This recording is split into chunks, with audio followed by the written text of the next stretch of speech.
unlocking your path to success in the IT industry. My name is Kevin, I'll be your host tonight. So for those of you who don't know me, I work at Next Work with Amber and help work with these lovely people to put this event on for you guys. So our three panelists today, Rohan, Amber and Sophie. I'll get them to introduce themselves in a bit, but just so you guys know, Sophie works as a BA and she recently made a career change into being a BA as well, and she's the founder of the BA Careers Group. Amber did software engineering and now she runs her own company called Next Work, which she can share a bit more about. And Rohan runs Dev Academy and is the CEO of Dev Academy. So before we get started, first off, a really big thanks to the Dev Academy team for letting us use their offices, putting on all this food and drink for us. There's some more food coming after as well. Recording in progress. As a bit of general housekeeping, so in the case of a fire, there's emergency exits on that side, and that side will meet on Cooper Street, and bathrooms are down by the elevators, so the guys' bathroom are on the further side, and the girls are on the nearer side. For people joining online as well, we have a Slido for the Q&A portion, but for everyone else, you guys are more than welcome to stick your hand up.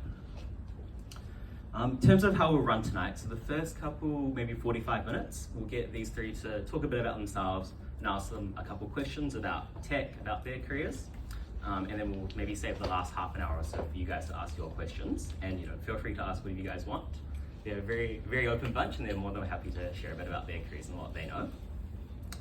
And afterwards we do have pizza and some more food and drink, so please hang around for some networking. So without further ado, I might get you guys to introduce yourselves. Who wants to go first?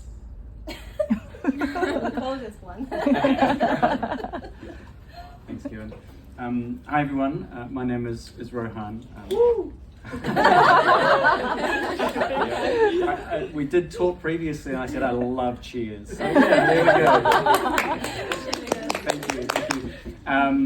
A lot of people call me Ro as well, so you're most welcome to call me Ro. I'm one of the founders here. I'm non-technical, so I don't code yet. But one day I will take my own medicine. But I've done everything else here, from a lot of the sort of soft skills training, to marketing, to obviously growing a team and so on. I think the reason why I'm here is because the world is changing, right? We're all being sort of shunted along at a very fast rate. And our education system is built for a bit of a slower rate. We do education, we get one career, and we have that for a lifetime. And maybe our parents had that opportunity, or our grandparents did, but certainly for us, that is not the case. And if you saw the news today, there's a new coalition group that is looking at this rate of change and what artificial intelligence is going to do to our society, and the fact that we will probably slow down artificial intelligence to protect us, which I think is an interesting one, because they did this also with the internet. They said this would change us as well. So we're in interesting times, but I think our education system needs to have more opportunities for folks to move career, and that's one of the reasons why I'm here.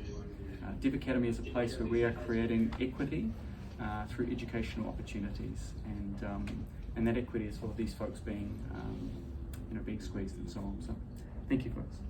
Pass it on.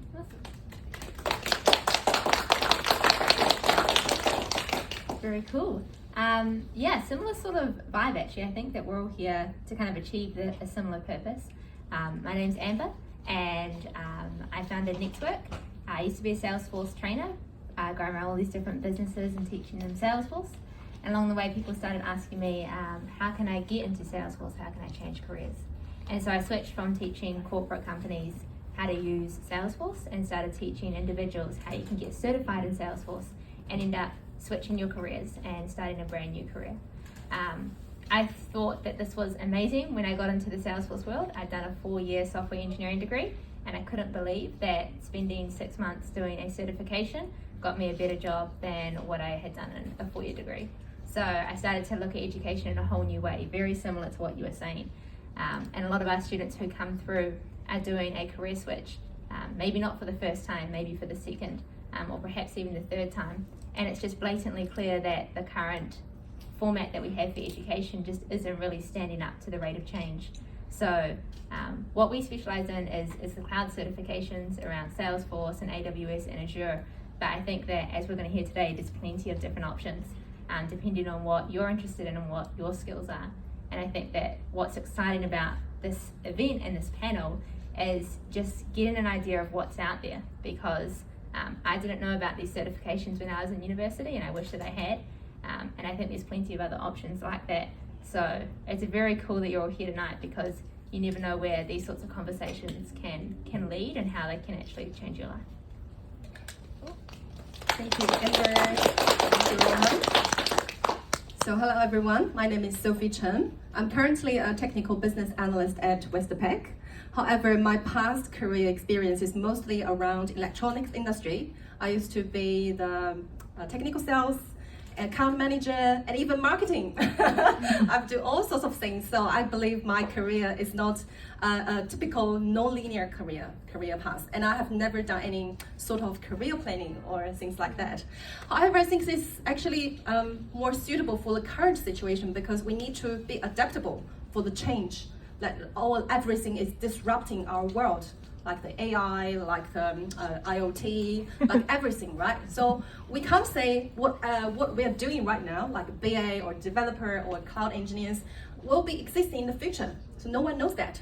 However, what we can do is actually to make ourselves resilient, make ourselves adaptable and quick learner, so that we can be kind of accommodate to any kind of changes in the future. That's why I think this career transition concept is really applicable to this situation and the context right now, because we may change our career in any time at our career point in the future. So we have to master those skills, those mindset, those approaches and ways that to arm ourselves up so that we can face on any difficulties or challenges in the future. And I think we have all be bearing in this mind that we need to be like acting like a water or a flow, so that we will fit in anything, in any organization, as long as we got those underlying competencies. So that's me, a BA currently, but I'm working on the career transition, help people to transition into a business analyst or maybe other careers. So this is a less techy position like you guys, but however, it's got a lot of potential and also involved heavily with IT industry. So I'm more than happy to share more in tonight's panel session.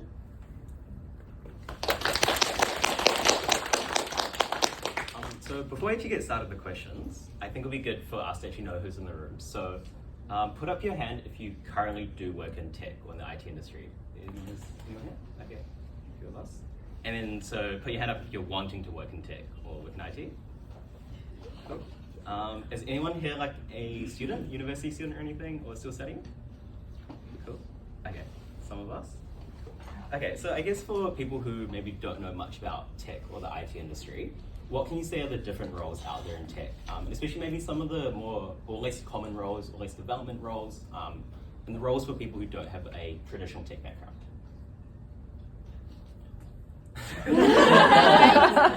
It's always going to start with me. Yeah, so I can speak to kind of what I know best, which is more of the cloud certification world. There are, I'm sure that there's over hundreds now of different cloud certifications that you can get that require very little tech experience, if not no tech experience to get started. It depends on what you're interested in, what you want to do. But a great example is Salesforce, which has some really fantastic applications to the BA world. Also, if you're more interested in taking it down a developer path, you can definitely do that too. But for example, we've seen people who get into Salesforce with zero tech background. In fact, sometimes it's an advantage if you're coming from another industry, because you're bringing things that people who are going straight from tech don't have. And when you're using a tool like Salesforce, which is at its kind of highest level a business organization tool, it's for organizing how businesses run. If you're going into that environment, then having an experience that isn't technical, an experience that is more business related, that is perhaps marketing or sales, or if you've even just been part of a large organization in some way, that's actually a huge advantage, because it means that you're going to be able to combine that with a little bit of domain knowledge and you're going to be off. So I think there's really huge potential in cloud certifications, which you don't see at universities. I remember before I started Nextwork, I went to universities and I said, hey, have you thought about teaching these things? And they said, oh, we don't want to be brand affiliated because they're to do with brands like Salesforce or Amazon or Microsoft. And I think that's just a huge mistake, because when you look at what people are asking for in jobs, these skills on these platforms are just shooting up the charts. They're becoming really, really in need. So I think there's huge opportunity in those certifications. Cool. So I can speak maybe from the perspective of supporting those engineers or developers or these people in the IT industry, or maybe in the wide sense of, for example, government agencies. They also have the IT departments, so like the functions within the business. I think there are a lot of roles. Maybe people are not so familiar if they are coming outside from the industry. For example, we are a lot of using the agile methodologies in our current work, and around that there are actually a couple of roles that probably not so familiar for you guys, which is one thing, a BA is for one thing, for sure, and the other thing is like agile coach, and or maybe scrum master or product owners. They are all kind of linked to this agile approach, that you have to do things in a certain way and do a lot of ceremonies, or you need to facilitate a lot of different meetings. So for example, retrospective meetings or sprint planning meetings. So these are all great skills that we can have, and also can work, kind of build a pathway for yourself into an IT department or IT industry or IT company. And there are some other roles around, for example, project-based work. For example, I'm a BA. I usually work with some roles such as the change managers. They need to manage like very professionally doing communication with our stakeholders to make sure that our project, like those changes, can be implemented smoothly. So there's not resistance from the stakeholders, and they communicate the purpose, the process, and everything in a very organized manner. So change manager is another thing. And also very relevant or close to the business analyst is a role called a service designer. A service designer is actually to design the end-to-end experience, customer experience, like how you can use the service or use a certain of tools. So this thing also linked to another role, which is the UI UX designer, right? There are all sorts of designers. However, you don't actually need to code, which is a best part of it, because not everybody loves coding and not everyone is good at coding, right? So there are a lot of opportunities or options for you guys within the industry, which doesn't involve heavily technical stuff. But they are also contributing to the success of the project and the change. So it's definitely worthwhile to explore a little bit more in that space. Yeah, cool. So Dev Academy focuses on software development, and I mean just that discipline alone, it's estimated there are about 25,000 vacancies right now. So there's a huge demand for that area, and we've had about 1,200 graduates so far. The majority of them go into three main roles: a software developer role, a front-end developer role, or a back-end developer role. They're all pretty similar. The front-end has a little more client-side sort of stuff, so in the browser stuff, and the back-end has a little bit more sort of back-end database integrations and more mechanics sort of stuff. But there is so much opportunity there. We're not going to be filling these vacancies in any sort of hurry.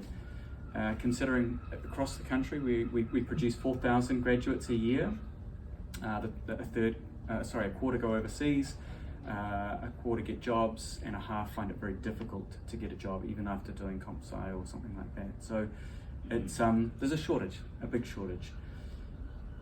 There's one thing also that we do is we open a door.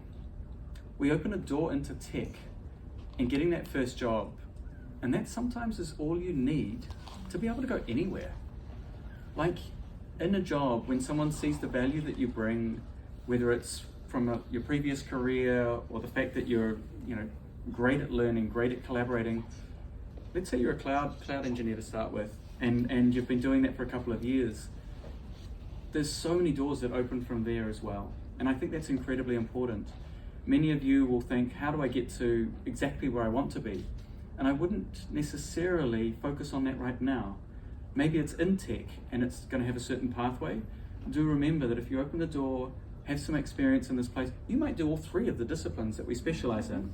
And that's fine too. In fact, it would make you a really broad experienced sort of collaborator in an environment that's got a deep understanding of a number of areas of tech. That's really valuable. So I think about being able to open the door and where you want to go, and the fact that you might not be just one single step, it might be multiple. But there is so much need for all of you, if you're not in tech, to be in tech. It's an amazing place. The other thing that being in tech does that all of us have in common is you can become an entrepreneur. You can start businesses with these skills, and that's incredibly exciting. It also can be harrowing at times. I do run a business, and it's quite empowering to be able to do something like that. And tech has got that superpower. So I guess speaking on that point, you said there's like probably estimated 25,000 jobs, in the tech industry. What does the market look like right now in New Zealand for tech?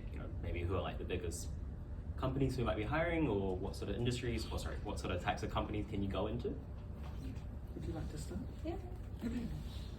I guess I can only speak for business analysts because I'm specialized in this area, and I know I always connected with a lot of recruiters and hiring managers. I know there's a huge demand for BAs, especially for experienced BAs. I was messaged pretty much every single day that, hey Sophie, do you want to look into this role or that role? The contracting roles. So I guess for BAs, I had a data before. I saw a data before, which is showing like the top 10 employers for the business analyst roles, and half of them are banks. So banks need a lot of heaps of BAs, either technical BAs or business BAs, because like banks are involved in a lot of regulatory and compliance related, risk related stuff. So it's more like a business side, and also have a heaps of like IT systems, infrastructures and networks, and all need maintenance, upgrade and change. So there are heaps of projects in that space. And another group of big hiring groups are government agencies like MSD, MOH, MPI, all those places. They hire BAs because they need to, for example, improve their processes and also implement new projects, or like I think MPI is implementing Salesforce as well. So they are hiring a lot of like people specialized in Salesforce, but it's working as a BA. So these areas are potentially the places you can look into, because for to be honest, for small organizations, they probably don't need BAs to specialize in that area. People can do requirements themselves, maybe just taking the job, taking the work by the developers. They just refine themselves and can just work out what they need to design. But for bigger organizations, they definitely need someone to help analyze the processes and make improvements and ensure that we gather the right requirements. What is the other part of the question again? You answered very well. Okay. Oh, in terms of the job vacancies, I think it's not as many as like developers or cloud engineers. But the good thing is that once you get into this business and industry, and once you got 1 or 2 years of experience, you will be highly sought after. So there's no problem for you to find a job and even kind of progress along this path. So that's one of the biggest things for BA, I think.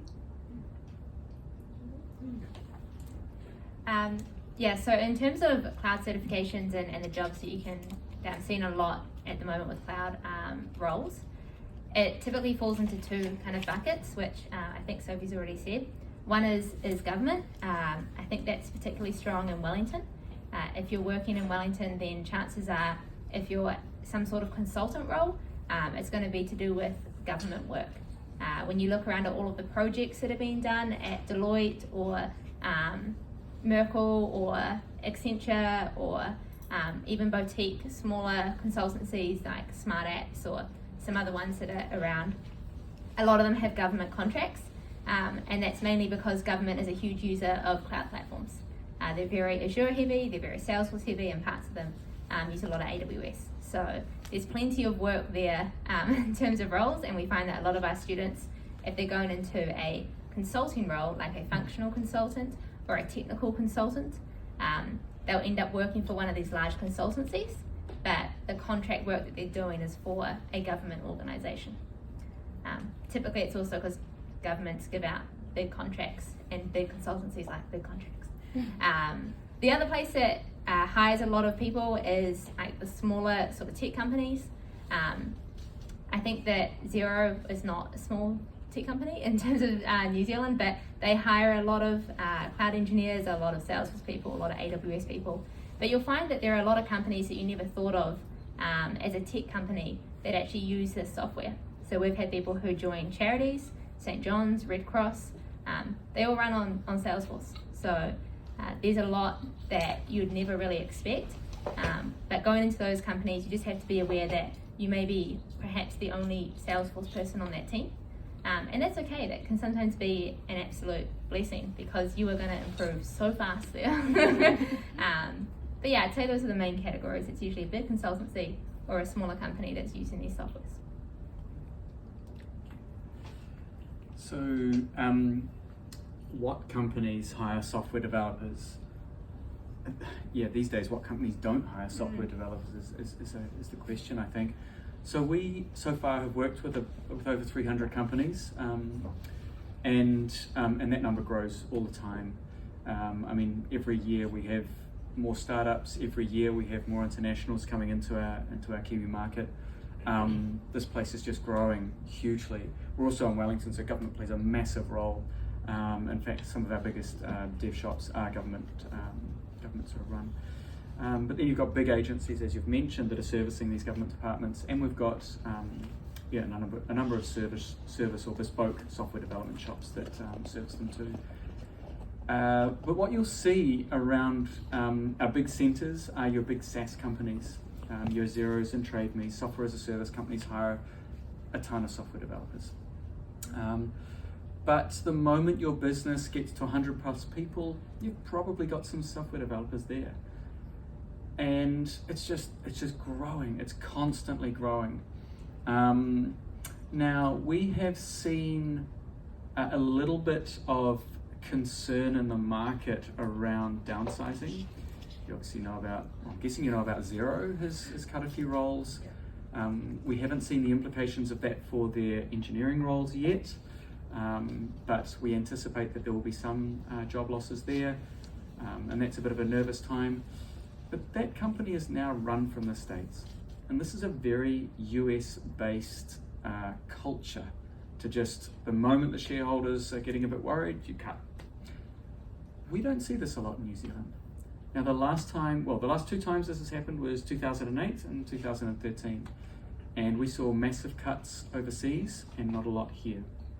So I'm yet to see the implications. We saw Atlassian, I think it was mid last week, cut 5%, and that was across software development as well, but it didn't affect a huge amount in New Zealand. We don't have a lot of folks here, but in Australia it certainly did. So I'm not that concerned about the fragility of the market with this downturn. In fact, more of the articles I'm reading is everyone's anticipating a massive tech boom, because usually in a recession, people do a lot of investment in innovation as they come out of it and really capitalize on that boost out of a recession. So I'm waiting for that. The other thing I'd like to mention is, it escapes me right now. I did want to mention something. What was it? Hold on, caller. That's what it was. The other thing about any sort of downturn is that you also see a huge amount of people thinking about problem solving. They're looking at opportunities, and this is a really common thing. So we often see a huge amount of startups occurring in a recession. Not because of the layoffs and people have got spare time, but because at times of constraint, we're actually inclined to think about opportunity. It's a natural human sort of response, and I think that's incredibly exciting. So I expect from now, or maybe from the end of the year and for the next 3, we're going to see a huge amount of innovation coming out of this. All of the tools that all of us provide contribute to that innovation. Yep, there's a job there, but also it's so exciting. I mean, this stuff is really exciting stuff to get involved in. So there's jobs everywhere. The last thing is, we are seeing more and more jobs traveling to our regions. So if any of you, particularly online, are in your regions, not in a city like Wellington or Auckland or any sort of size city, tech travels, and tech travels really well. And you're even seeing big companies having little satellite offices in our regions, but also you're seeing regions starting to really boost their tech companies. I find that incredibly exciting. Yeah, very well said. To kind of piggyback off Rohan's point as well, what I think, like, we might be in a recession now and it might be kind of scary times, but like Rohan said, sort of towards the end of the year, maybe in 12 months time, you might start to see a tech boom. So, you know, what better to do sort of while you're riding out the wave to, you know, upskill yourself, and maybe spend this time, you know, getting in the tech industry so that when things pick up again, you sort of got the skill set and you're ready to capitalize on the boom. Next question's for Sophie. So, Sophie, you mentioned that you did a career change. You used to actually work in sales and marketing. I'm keen to know more about, you know, why did you decide to make a career change, and what was that like? Did you have any concerns? You know, did you talk to anyone? How did you make that decision? Well, I'll probably just get bored now. I feel like I was not so passionate about electronics. I don't really have to be honest, I don't really keen to learn like more details of the industry, just because I don't sincerely like it. And also, I think electronics industry in New Zealand is too small. It's too niche, because it's like very heavily capitalism required to build up the electronics companies or manufacturing factories. So there's not much space for me to level up or progress my career. And I can see there's natural ceiling there, that I don't really have too many opportunities out in the market. So I was just thinking, how can I leverage my past experience and my passion for people, because I love working with people, and I also love technology, but not necessarily electronics. And then I just browsed around to see what other opportunities or maybe other options are there, and I bumped into business analyst, which turned out to be a great fit for myself. The journey that I transitioned from my past work to career to BA career is that I took the course at Victoria University, doing the Master of Business Analysis for about 15 months. However, at the beginning, when I started the course, I determined to be hired before graduation. So I've made myself a little bit plan. I worked backwards because I know where I want to be, where I want to go, and I work backwards to see, hey, look, what is the current gap of my skills or my networks or my connections. And I suddenly realized that, holy moly, I didn't know anyone, not many people who are working as a BA, which is not right. I should be surrounded by a business analyst so I can easily become a BA myself. That's how I started my journey of like networking and coffee chatting and information interviews with people in the industry. And I think it is really an effective way to get to know it in the real world, like how business analyst is functioning and what type of work are out there, so that you will be able to pick your interest and your like directions right before you actually finish your study. And that's so important, because during the 15 months, you're not just picking up those theoretical things, but you also need to get to know what exactly you want to do. Like self-exploration is always key to be able to like launch yourself the role when you finish the study and whatever. So I think that part helped me a lot. And I'm really keen, that's why I'm not currently really keen to share my own knowledge, because I personally benefited from it. I've got some mentors really helped me out when I kind of struggled to position myself or market myself as a BA. So I'm just trying to pass this down to people like you guys who are interested in BA. However, you couldn't find a clear pathway to lead into a BA roles.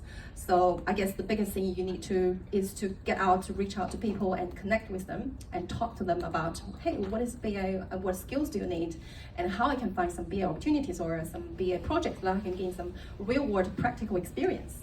And that's all you need. And after a certain amount of time, you will see the change, because you are already thinking the BA's mindset and doing everything just like a BA. I think that's my journey. Yeah.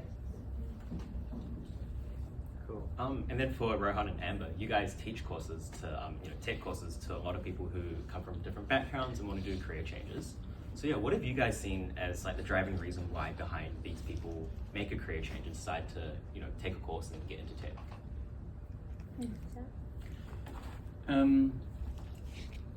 I think there's a few main reasons. I think the first one is a lot of careers people sort of fall into, they choose maybe when they are a bit young and not quite sure what to do, and you just sort of do the first thing that you want. And while you're in university, you grow up a bit, or while you are working, you grow up a bit, and then you realize that you want to do something. So Dev Academy, most of the students that come to see us already have a degree or 3 to 5 years experience in a career already. And they're in that career and they're feeling like, nah, it's not quite for me. I think I'm made for something a bit more than this or a bit different from this. And this is what draws them to a career in tech. And they're not particularly, they're not just interested in the software development and that as a career. They're actually interested in where the software development is. It might be in product sort of area, or it might be in service area, or it might be the fact that they can make their own business, or they can help their community. So the thing about software development is that it is a tool that can be applied to so many areas. So that can be a drawer as well. I would say there's a lot that come to us to be entrepreneurs, to be able to have impact in their own lives and the lives of their community. And these are primary factors. I would also say, I think, Sophie, you mentioned sort of resilience and adaptability. A career in tech provides that. I mean, people look at it going, well, tech's taking everything over. So surely, if I study this, I've got some sort of future-proofing scenario. If you've played with ChatGPT, I think we should all be a little bit scared because it can do so much, right? It's not very good at coding yet, but that's a yet, right? It's a really good teacher. So if you want to get familiar with ChatGPT and say, teach me how to code, oh my goodness, give it a go. It's phenomenal. Yeah, it's a bit boring because you're on your own talking to a robot all the time, but it's endless. Like there is so much resource out there and ChatGPTs are phenomenal for that. So yeah, these are sort of some of the things that people are coming to Dev Academy to look at. It's that changing career, adaptability, self-resilience, but also being able to get into pretty much any field that they want. And it's good money. Yeah, for sure. Yeah, very similar reasons that people will come to get certified in Salesforce or AWS or Azure. I think that we usually see it across 3 main reasons. It's either financial, like you've hit a barrier in how much you can earn, or you can see it ahead, and you're thinking, I'd like to be able to earn more than that, or have a career that is going to take me further than where my current career is financially. The second one is boredom. People are just not really enjoying what they're doing in their current work. They're getting bored of it and they want something new. And then the last one is lifestyle. So a lot of people are really interested in a tech job because of the lifestyle that it brings with it. I don't know if you guys had a similar thing, but coming out of COVID, we had a lot of people moving from the health industry wanting to start a job in tech because the hours that they'd worked had been terrible, the shifts that they were working, no options for remote. We see a lot of this with hospitality as well. So getting into a job where you can travel the world, you don't have to worry about retraining if you go overseas because the skills that you have are very transferable and globally in demand. I think that plays into the security, but we see a lot of people wanting to retrain because of the lifestyle. And for the two of you guys, do you guys have any specific stories of alumni who've gone through your courses and been able to get a tech job and seen like their lifestyle change or salary increase? Yeah, I think that one of the first people on our courses was a really great friend of mine. We're actually going to a potluck at their place tomorrow. And she came from a art history background. So she's actually from Canada. She studied art history and had worked in Canada curating museum displays. Came to New Zealand to do a bit of an OE and ended up falling in love and staying here. But she was working in a hospitality role for probably 3 or 4 years and realised that she really wanted something a bit more from her career. There's not a lot of opportunities for museum curators in New Zealand.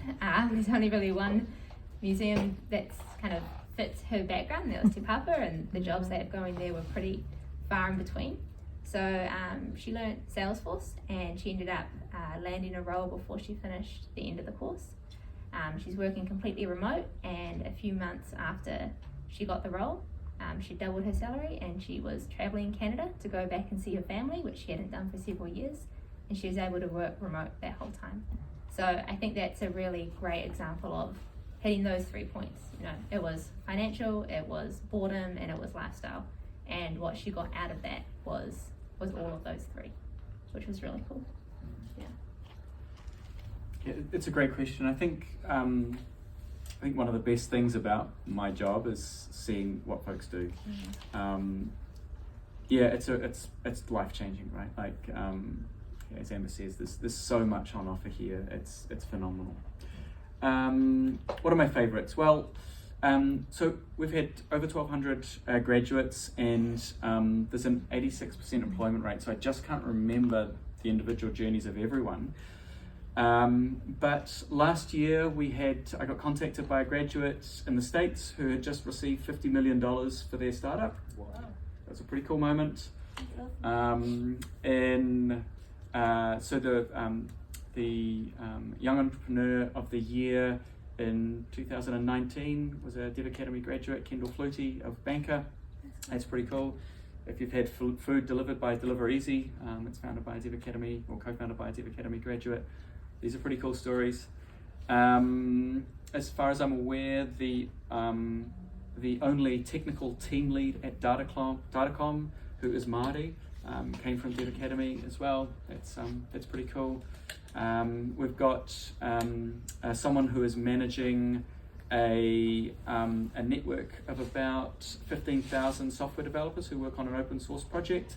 That's a Dev Academy graduate who manages that.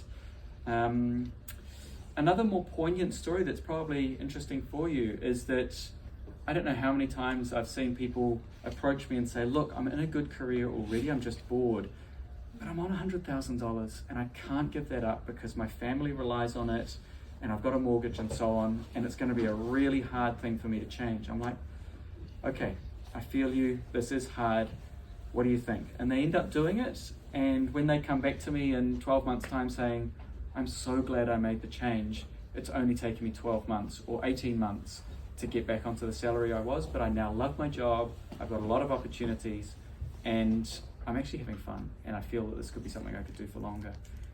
I've got a lot of stories like this.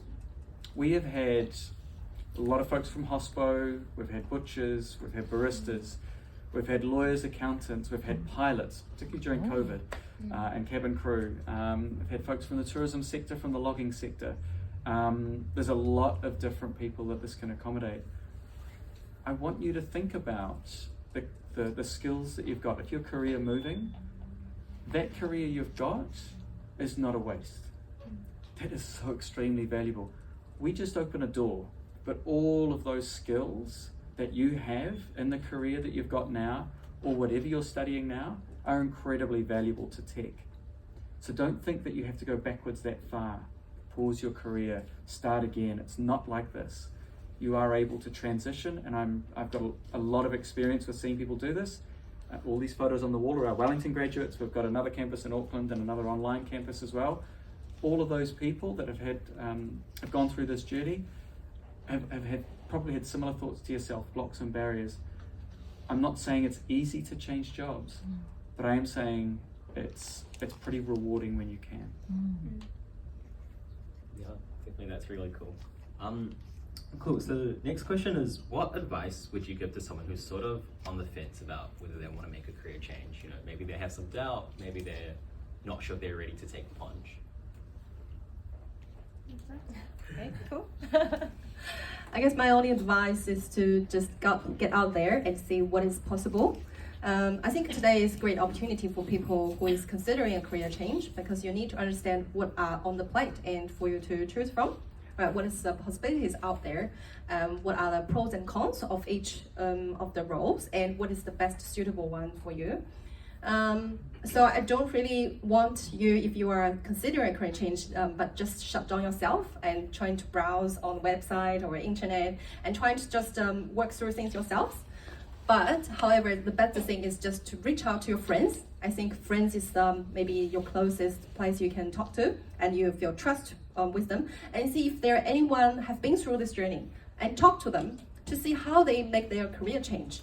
I think this is one of the most reliable and maybe a more impactful information source for yourself, because I interviewed another student from Big Uni He's an Italian guy. He's now a developer, and he studied the software development in Big Uni. And he said he was drawn into this major because his mates, they just chat in the bar, and his mates mentioned that, oh, I was doing this course, I'm really happy about it, and I found a job afterwards, blah, blah, blah. And he just suddenly became very interested in this career. So I think the best way is just to search around, reach out to the closest friends or families or someone you're familiar with, like classmates or previous alumni. Just talk to them and see what's possible. And just to reach out to different pathways like BAs or maybe developers or cloud engineers, just to see what are out there and compare. Especially, I think another thing is that to compare what's out there within what is you already have. Like, what are your own skills? What is your passion? Are you really passionate about technologies? Are you passionate about people? Or are you passionate about designing stuff, make cool stuff? So just mention those, what is out there and what you have. I think that's the best way to be able to find the best sweet spot for you to see what is the best direction you can get into. So it's all still back to self-exploration, as I said. So everything starts from yourself and then connect with the outside of the world. I 100% agree. Everything that you're saying there, for sure. I think that something else that I talk a lot with our students about, if they're a bit on the fence or they're not too sure, is to get a bit real with the practicality of it.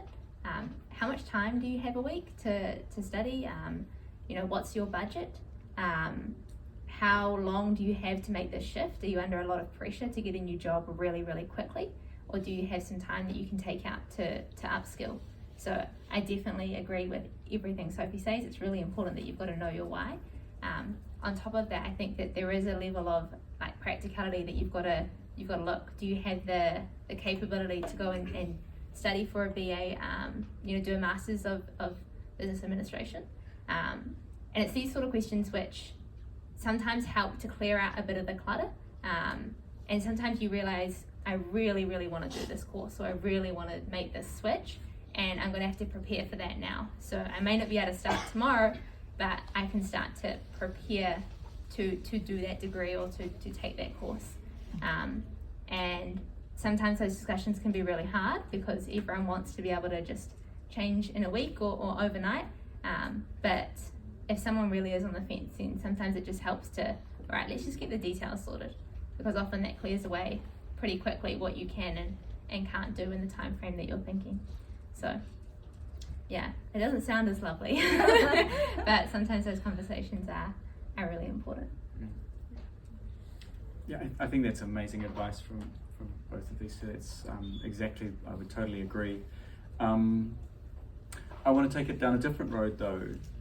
I see, as a society, our own worst enemies are ourselves. We're constantly doubting ourselves that I shouldn't be here. I can't do this. This is too hard. Other people are better than me. And it's a real barrier to ourselves. I've seen this too much, and I know the fact that anyone that wants to be a software developer can be one. I'm sure it's the same for these other disciplines as well. They're hard, but there's a ton of support here, and they're really fun. So I absolutely tell you to, although you might be saying to yourself, everyone else can do it, but I can't. That is not true. Anyone can be a software developer, and I mean anyone. I don't care if you've done building for 10 years, or being a butcher, or you've been an accountant or a lawyer, or maybe you've just been a parent. All of those things are exceptional backgrounds for being a software developer. If I dwell on the parent thing, and I'm a parent of 3 kids, you are a project manager, you're a negotiator, you're a motivator, you're a collaborator. You are great at compromising, and you're really good at execution. Okay, so those are all exceedingly important things for being a software developer. So we're too quick to put our own barriers in the way, but I'd strongly recommend just giving some of these things a go. We have just adapted our program to be able to accommodate people that don't want to do a bootcamp. And this is interesting as well. So we're starting to think about how do we create opportunities for people that just can't stop work for 5 months? So, and we'll see more of these programs come out and more of them to suit different people. But I strongly recommend looking around for something that works for you, following that dream and making sure you're going through the real practical stuff of time and budgets and so on. It's really important. But I imagine I'm happy for you to contact me, and we've got a whole team here that would love to be able to work that out for you. We absolutely bend over backwards to make this possible for you. And we have had people that have had a single parents do this program, and they've done it incredibly well, for example, and they've had a lot of commitment, and they can't do the same things that others can. But talk to all of us. I'm sure you can. We're all very happy to share information. And we're all incredibly excited about tech and about new people coming into it. So don't be shy. Yeah, very well said. I might just add as well, like to the point of if you feel like you're throwing away like a previous career, you know, if you came from like a marketing or healthcare background, yeah, those are also great skills that you get in those industries that can translate into tech. So don't ever feel like, you know, if you're making a career change, going backwards, because throughout your career, whatever you've done, or you know, if you've been a parent, you've got really great skills. Last question before we move on to Q&A, so we'll keep this one short. Is it ever too late to make a career change, or is there ever a perfect time? Yeah, go for it. I don't think so, no. And I think, you know, I think we're going to be working for longer as well, and living longer too. So our oldest student was 65. He was phenomenal secondary school teacher, and did Dev Academy and started his own company at 65. Our youngest student has been 16 and turned 17 whilst they were with us. That was very unusual. We don't usually take that. If I was 16 doing this program, I would fail. I didn't have the discipline. But this person was an old soul, and they were really, really wanted to be here. So no, there's absolutely no no age barrier. The majority of folks studying with us are between the ages of 25 and 35. So yeah, real range. Yeah, I think the short answer is no. You can do this whenever you like. I think that the average number of career switches in a lifetime now is between 5 and 7. If you're working from 20 to 60, that's 40 years. So that's less than 10 years in a career. So yeah, you can switch heaps. Yeah, I think more and more as time goes on. Yeah, 100% agree with Rohan Amber. I think when I started the BA course at Vicuni, I have a classmate who is already 56 years old, and she has been already working as a project manager for over 10 years. However, it is in the retail industry, not in the IT industry. That's why she took the course and tried to get into more tech roles, like such as BAs. So there's no better timing when you decided to do a career switch. So when you decided, that moment is the best moment. And I totally agree with Amber that we have such a long lifespan expectancy in the future, and probably will live until like 100 years old, right? And I read the book, there's like 10 years, every 10 years people need to go back to kind of upskill themselves and trying to pick up new things, new knowledges, and so that will be applied to their, maybe have a change every 10 years. That will be very frequent and common in the future. I think we are already seeing the trends that people are not just bounded to one single career or one job, just as our last generations. Like probably work on one single company for 30 or 35 years or until they retire. But this is not the case right now. Like taking myself example, I've changed 3 jobs in the past 2 years. So yeah, just do whatever you like in your life. This is one thing you can control, right? You can choose whatever you enjoy. Life is short. Cool, awesome. We'll move to the audience Q&A now. So if you're on Zoom, there's a Slido link. You can put your questions through that. If any of you guys have questions, I probably can't pass the mic to you, so you'll just have to put your hand up and call out from the back. So yeah, I'll open up the floor now if anyone wants to go first. Someone behind you. Or I'll let you guys go first.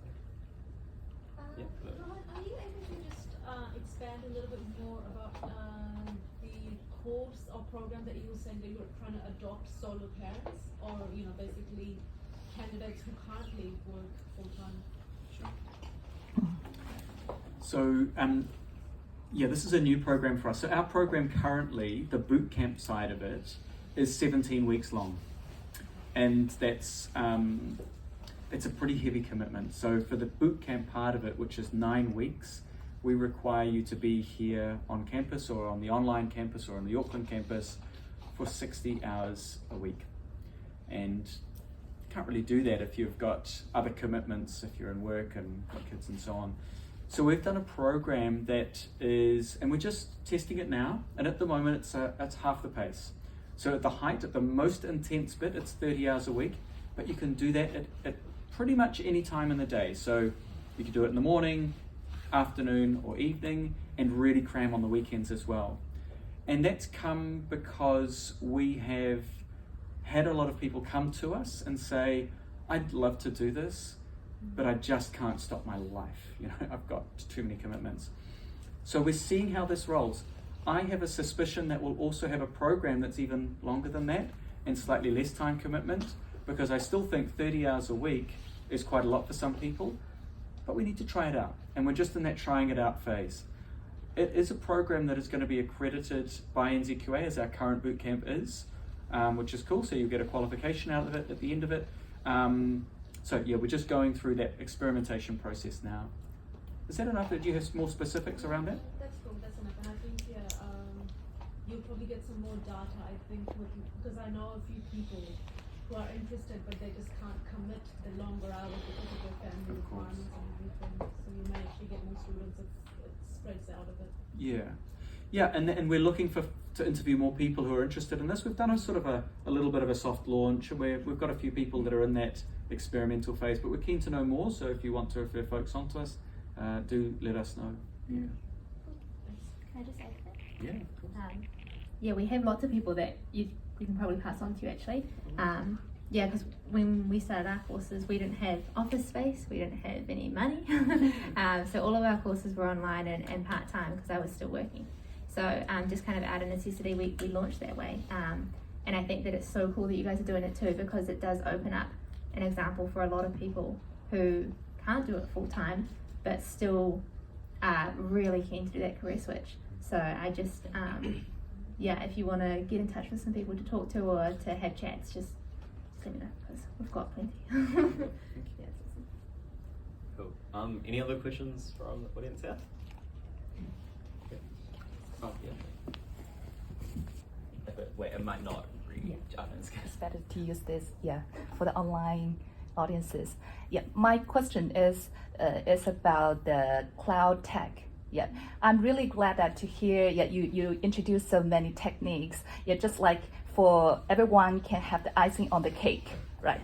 Yeah, just as Amber, you mentioned, you can provide the 3 types of the courses to the students, the Salesforce, the Azure, and AWS. Yeah, because some of my friends also attended the Azure, just like Greg did. Yeah, I just wonder which one should we prioritize? Yeah, for the BA or the just like the aspiring BA in our meetup group, or some for the current BA.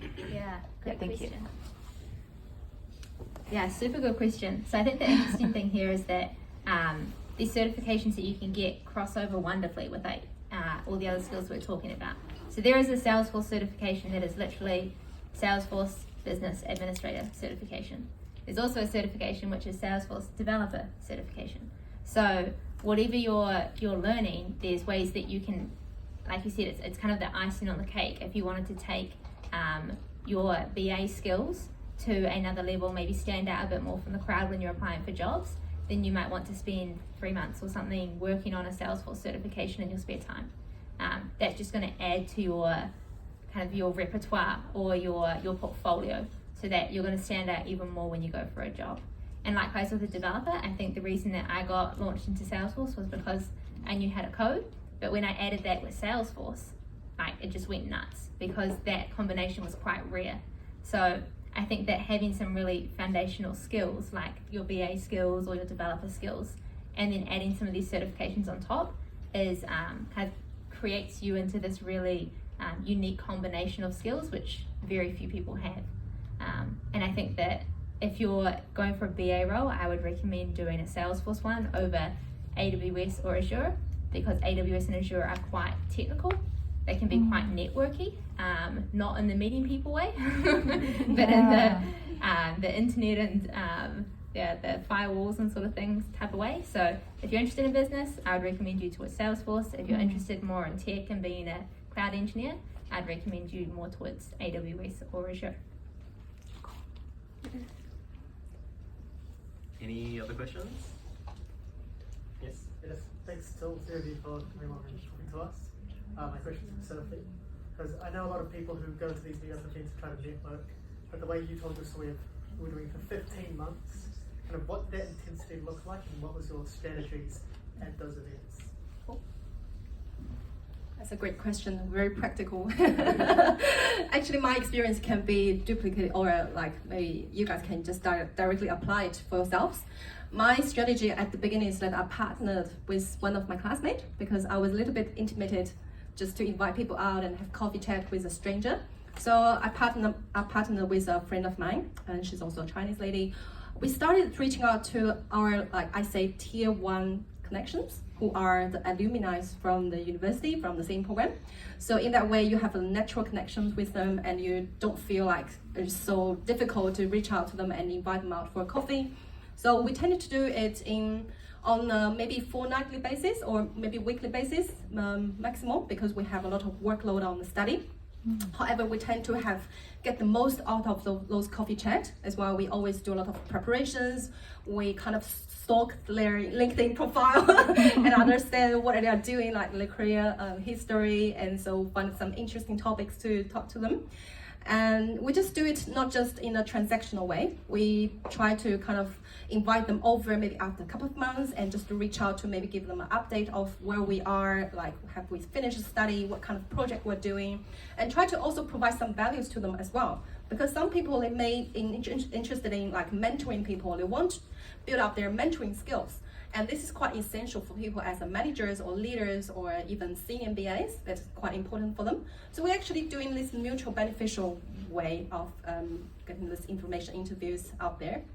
So I also had a spreadsheet. I documented all the connections that I made, the coffee chat I made, and the date and people and who they are, the titles, the companies. And in the end of the day, I think we've got almost 30, maybe less than that. But we kind of have more. Some people will have more than one coffee or lunch, and we out of that. So the good result out of that is that I actually found my first BA role through these connections with people, because I got to know a guy from a panel talk organized by uni, and then I invited him out for coffee, and then a lunch, and another coffee.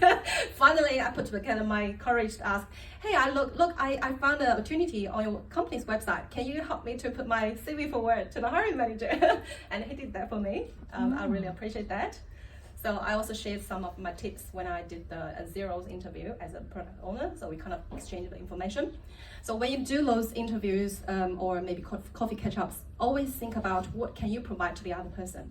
What can you add value to their life? And what kind of problem you can solve for them? Even though you might be a student, but as I said, you can actually provide a lot of value. And sometimes even emotional values, right? You're listening to people, you're having genuine interest in these people, and people will feel it.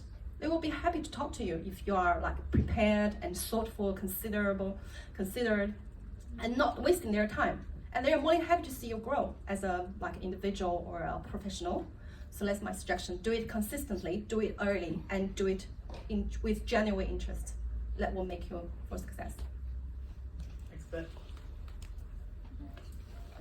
I can add a little bit to that. Becoming one of these roles is one thing. Finding a job is totally different, right? And we realize that. So these sorts of places, there's a wonderful support group here. You can hear how dedicated and disciplined Sophie was. Like that sounded like a job in itself, right? Yes. And one of the things that we've put at the end of our program is this 2 weeks of what we call career planning and job hunting sort of support.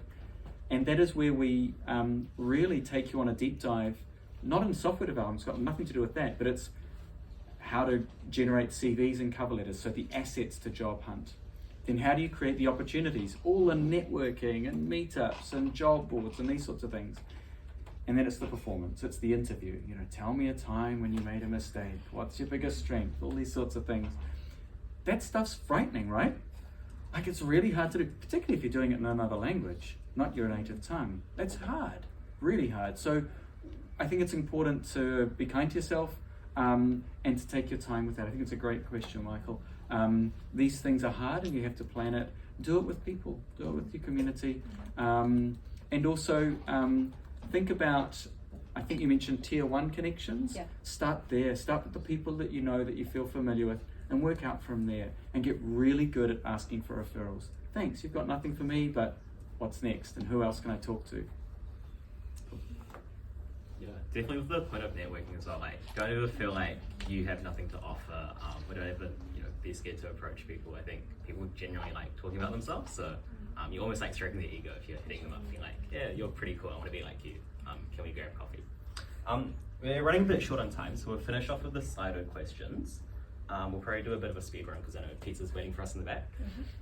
First question is from Tanya. How would you recommend to stand out if you don't have IT work experience? Many of the vacancies in this field are for senior or experienced devs.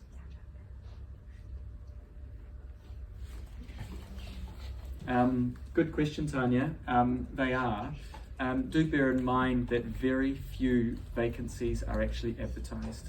A lot of your senior ones are, and more of your senior ones are, but for every vacancy that's advertised, there's probably 5 that are not. So I would apply to those jobs. Hey, I noticed your advert. I'm not a senior by any means, but I'm a really eager junior. And if you've got vacancies for someone like me, I've got these sorts of things to provide and so on. Open the door. They will always say no. Hey, thank you for your response. I understand it's a no. Keep me on file. I'm really interested in jobs like this. I love your company for these reasons. There are really important tactics that you need to follow through and being able to create these opportunities. But don't wait for jobs to be advertised. Do what Sophie did. Go to your companies that you want to work for. Start talking to those people, investigating who are the hiring managers, who are the HR leads. Start knocking on the door, go to their meetups. Make this a job, like it's a full-time job is finding a job, and you'll get results, I really promise. Yeah, 100%. The way that I got my first kind of job out of university was by going to Salesforce meetups. And I was going to Salesforce meetups because I was trying to learn Salesforce, and no one at university knew what it was. So at these meetups, I was talking to people, I was asking questions, and I found that people were saying, hey, we've got a job opening, you should apply. And that was amazing. But what I also found was that people were talking about upcoming projects amongst themselves. So they'd say, oh, there's a big Salesforce project which is going to start soon. These are the companies that are going to be involved. And so straight away you're thinking, oh, there's another 20 jobs there which I know about before they're even going to come out.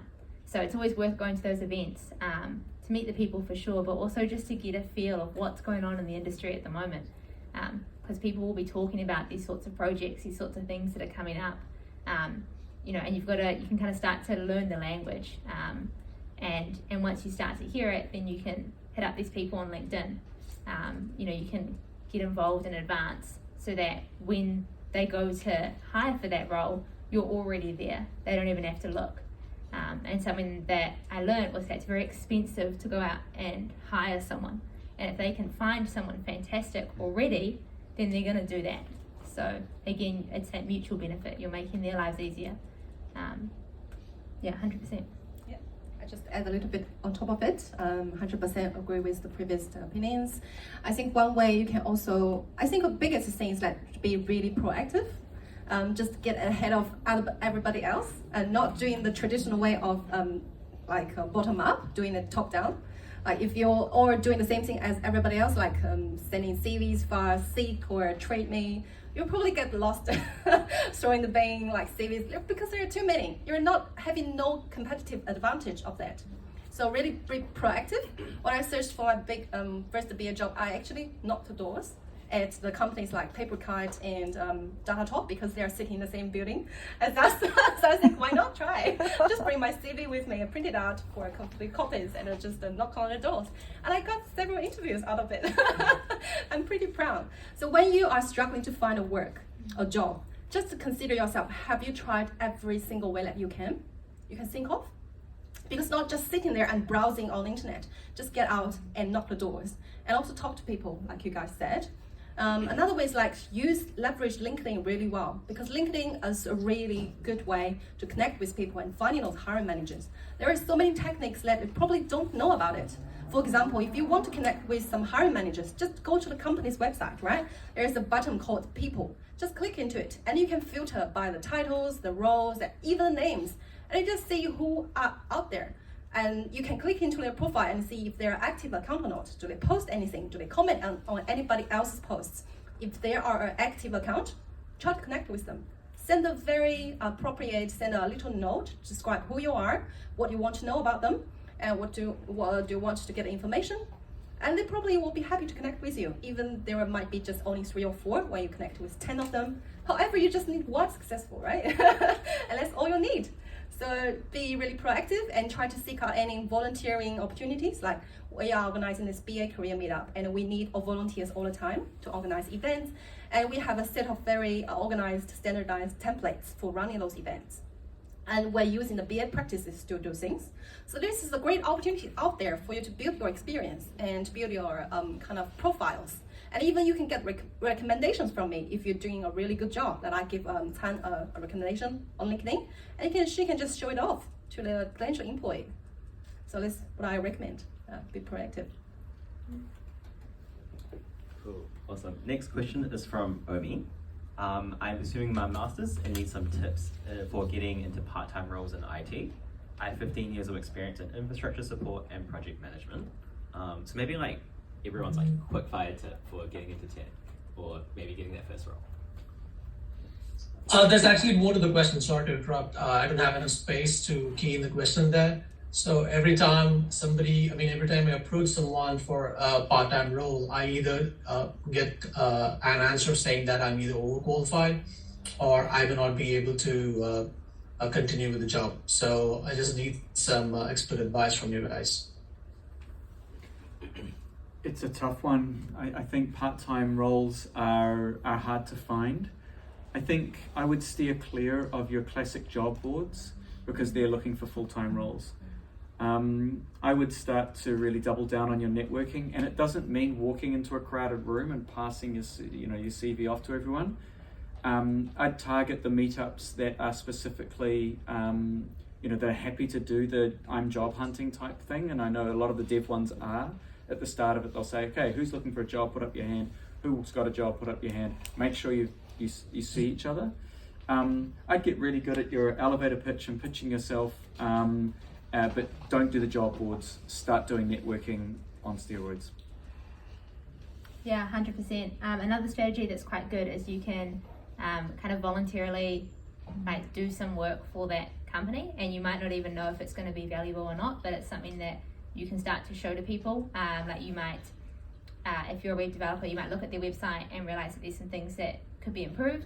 So you might go ahead and do a little project about how it could be improved, and then use that as an intro when you're trying to network with people. But I agree, part-time work is pretty tough.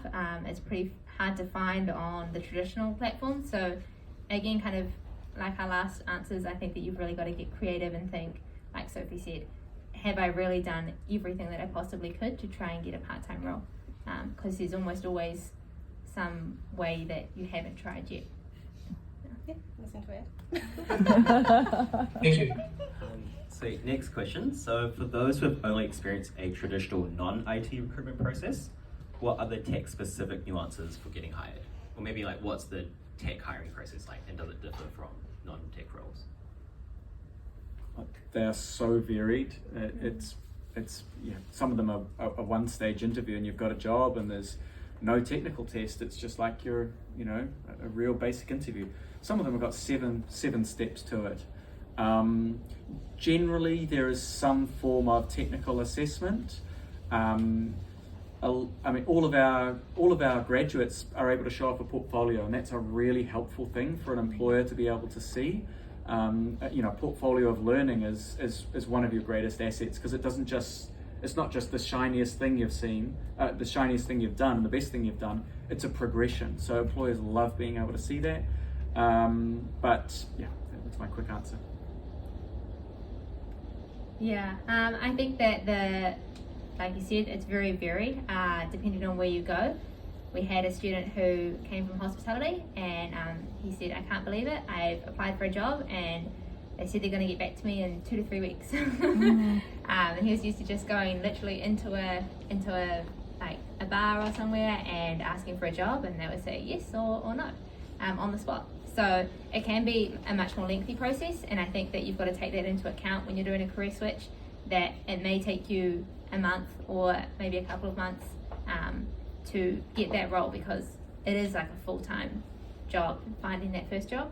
So I would just say be prepared when it comes to an IT role, that there are the crazy stories, I got a job straight away, they just offered me one on the spot, but it's more likely that you're just going to have to put in quite a bit of work. So just plan for that, and you'll be much more prepared, both mentally and like time-wise. Okay, I just quickly add 2 things on top of it.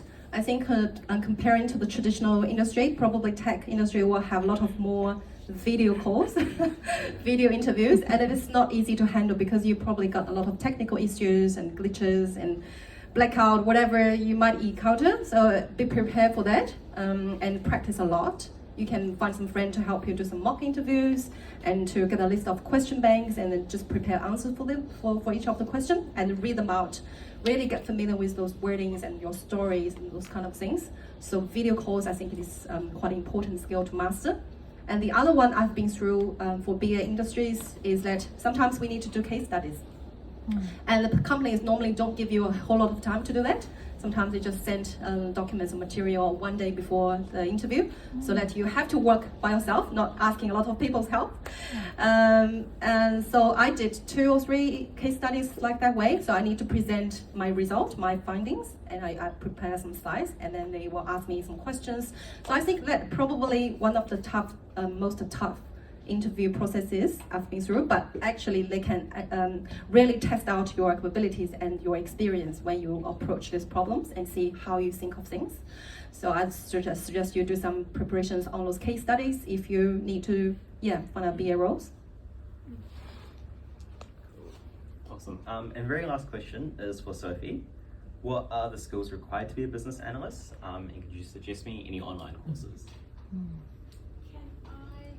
Add an element to that. If you can answer like the difference between a tech BA and a business process. Functional. I've been doing the tech BA for about 4 months, but previously I would love to think myself as a generalist BA, because for my projects I need to handle both the business side of people and also technical people. However, in the tech BA, which is quite special, is that my business stakeholders are all technical guys and engineers. So basically I'm moving from talking to engineers to engineers' boss. They are also engineers, which requires you have the skills to be able to communicate in a way that is suitable for those technical person. And they tend to be more detailed, more focused, and more like using a lot of technology terminologies. Sometimes you have to self-learning a lot of things like that. For example, I'm doing DevOps, so I need to know what does DevOps mean, and what are the maybe typical tools, for example, Jenkins, Dynatraces, or Splunk, those kind of things. What does they mean? At least you need to have a minimum knowledge of that, so you're able to have a conversation with those engineers. Otherwise, people probably don't have a lot of confidence or credibility in you, because you need to do the job, you need to gather requirements from these people. So it's quite challenging. In terms of skills and study courses, actually I think it is probably you need to consider what is required for your work. And that is the best way when you can directly apply what you learned in your job. By saying that, actually I've done Salesforce, and even though I haven't really got any project related to Salesforce, but it's actually very applicable for those skills to be transferred to my current work, because a lot of things are really in common. I'm currently trying to figure out the access management, like user assessment, and permissions, like user groups. So it's so similar. A lot of concepts are actually shared in the common. So if you've got time, try to learn some courses that is directly relevant to your work. Otherwise, just pick an area that has a lot of potential in the market. For example, Salesforce or any of the languages, Python, JavaScript, whatever you're interested in. But be aware of that your own capacity, because you have a life outside of work and study. So you need to make a balance. Even though you want to take everything um, into yourself, but just be mindful of don't burn yourself out. I think this reaching a balance is really important. And also for BA, I think have all those soft skills is crucial. You need to be able to communicate and engage with people and build those relationships and convince those stakeholders, get their buy-ins. So everything has to be practiced in the workplace rather than just doing it yourselves. You can't just learn a bunch of Udemy videos and master those skills. It's hard. Yeah, you need to get involved with people and stuff. Thank you. Cool. Awesome. So we'll probably wrap it up there. Again, very big thanks for all of you guys for giving up, your evenings to come here. And also a big thanks to our panelists tonight for sharing. Please do get in touch with them on LinkedIn or hang around. Got some pizza. You can come talk to them if you guys have more questions as well. Over here on the screen, we have a QR code if you do want to join the BA Careers Meetup group. They run a lot of free events, and they've got some events coming up. One tomorrow actually. And next week as well, we have a discount code which you can't really see because of Zoom, but if you do want to take a Salesforce course, we're offering 20% off, so the code is NEXTWORK20. You can come ask me or Amber about it later. But yeah, otherwise, thanks very much for coming, and some food at the back if you guys want to hang out.